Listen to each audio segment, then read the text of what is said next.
कुछ देर की खामोशी है, फिर शोर आएगा, तुम्हारा तो वक्त आया है, हमारा दौर आएगा। हेलो दोस्तों, स्वागत है आप सभी का आपके अपने इस यूट्यूब चैनल दैया क्लासेज एंड एजुकेशन न्यूज। दोस्तों, हमने जो बात की थी कि कक्षा 10 के प्लेलिस्ट के बारे में, साइंस और मैथ के वीडियो के बारे में, कि प्रत्येक दिन है वो साइंस और मैथमेटिक जो एक एक वीडियो है वो आपको देखने को मिलेगा। तो दोस्तों, आज हमने अपनी पहली क्लास प्रारंभ कर दी गई है। तो आज हम पहले चैप्टर कक्षा 10 विज्ञान के पहले चैप्टर के बारे में यदि बात करें, रासायनिक अभिक्रियाएं एवं समीकरण।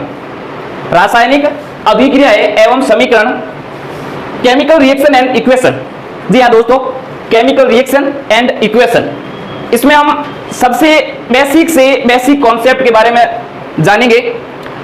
सर्वप्रथम दोस्तों, वीडियो को शुरू करने से पहले यदि चैनल पर पहली बार विजिट किया है तो सब्सक्राइब कर दीजिए और बेल आइकन को प्रेस कर दीजिए ताकि जो नेक्स्ट वीडियो है वो आप तक पहुंच जाए।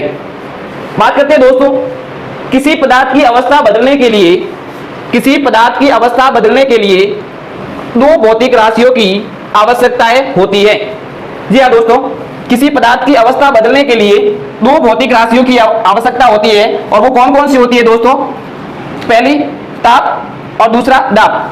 पहला टेम्परेचर और दूसरा प्रेशर। जी हाँ दोस्तों, पहला ताप और दूसरा दाब। उसके बाद में यदि हम थोड़ा और इसके बारे में यदि जाने कि ताप और दाब के रिलेटेड के बारे में, तो हम कुछ अवस्थाओं के बारे में जिक्र करें। ठोस, द्रव और गैस। ठोस के रूप में बर्फ और जल के रूप में जो द्रव है, और वाष्प जो कि गैस के रूप में। आप सभी जानते हो कि बर्फ पर यदि ठोस पर किसी प्रकार का टेम्परेचर दिया जाए तो जल में परिवर्तन हो जाता है, और जल पर किसी प्रकार का ताप या टेम्परेचर दिया जाए तो वाष्प में परिवर्तन हो जाता है। इस प्रकार की अवस्थाओं में यदि ये देखा जाए कि कोई अवस्था ठोस अवस्था से सीधा गैस अवस्था में बदल रहा है, जी हाँ दोस्तों, ठोस अवस्था से सीधा गैस अवस्था में बदल रहा है, तो वो आपका क्या कहलाता है दोस्तों? ऊर्ध्वपातन कहलाता है। जी हाँ दोस्तों, क्या कहलाता है? ऊर्ध्वपातन कहलाता है। ठोस से सीधा गैस में बदलना ऊर्ध्वपातन कहलाता है। उसके बाद में जल का वाष्प में बदलना, जल का वाष्प में बदलना वाष्पन कहलाता है, और वाष्प का जल में बदलना संघनन कहलाता है। दोस्तों, क्या कहलाता है? संघनन कहलाता है। इस प्रकार से ये एक बेसिक जो कि हमने पिछली कक्षाओं में कहीं ना कहीं है इसको पढ़ा होगा। अब हम आगे की जो बात करें, जब पदार्थों की अवस्था बदल जाती है। जी हाँ दोस्तों, जब पदार्थ की अवस्था बदल जाती है तो अवस्था के साथ साथ उसके गुण भी क्या हो जाते हैं? बदल जाते हैं। अवस्था परिवर्तन के आधार पर, अवस्था परिवर्तन के आधार पर पदार्थों में दो प्रकार के परिवर्तन होते हैं। कितने परिवर्तन होते हैं दोस्तों? दो प्रकार के परिवर्तन होते हैं। पहला परिवर्तन भौतिक परिवर्तन और दूसरा परिवर्तन रासायनिक परिवर्तन।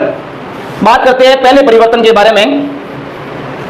भौतिक परिवर्तन क्या होता है? भौतिक परिवर्तन दोस्तों, पदार्थों में होने वाला वह परिवर्तन जिसमें पदार्थों के भौतिक गुण, कौन कौन से भौतिक गुण दोस्तों? जैसे अवस्था, आकार, रंग, रूप, आयतन, घनत्व, ताप आदि में यदि परिवर्तन होता है, परंतु रासायनिक गुणों में किसी प्रकार का परिवर्तन नहीं होता है दोस्तों, तो वह परिवर्तन, दोस्तों, परंतु रासायनिक गुणों में कोई परिवर्तन नहीं होता है। और इस परिवर्तन को क्या कहेंगे दोस्तों? इस परिवर्तन को भौतिक परिवर्तन कहेंगे। में कोई परिवर्तन नहीं होता है तथा परिवर्तन के लिए लगाई गई भौतिक राशियां जैसे ताप, दाब हटाने पर पदार्थ अपनी मूल अवस्था में आ जाता है या वापस पुनः प्राप्त हो जाता है। जिस प्रकार से उस पदार्थ पर जो भौतिक राशियां जैसे ताप, दाब वापस यदि हटा दी जाए तो वो पदार्थ है वो अपनी मूल अवस्था में क्या हो जाता है? पुनः प्राप्त हो जाता है। उदाहरण के स्वरूप में यदि देखा जाए, लोहे का चुंबक बनना, दूसरा शक्कर का पानी में विलय होना, ये परिवर्तन होते हैं वो अस्थायी परिवर्तन होते हैं, क्योंकि नए पदार्थ का इसमें किसी प्रकार का निर्माण नहीं होता है। भौतिक पदार्थ में किसी प्रकार का नए पदार्थ का निर्माण नहीं होता है, और रासायनिक परिवर्तन देखा जाए तो उसमें नए पदार्थ का परिवर्तन होता है। आगे हम बात करें रासायनिक परिवर्तन। पदार्थों में होने वाला वह परिवर्तन, पदार्थों में होने वाला वह परिवर्तन जिसमें पदार्थ की अवस्था के साथ साथ उसके रासायनिक गुणों व रासायनिक संगठन में परिवर्तन हो तो वो रासायनिक परिवर्तन कहलाता है। और रासायनिक परिवर्तन होने के बाद पदार्थों को या पदार्थ अपनी मूल अवस्था में नहीं लाया जा सकता।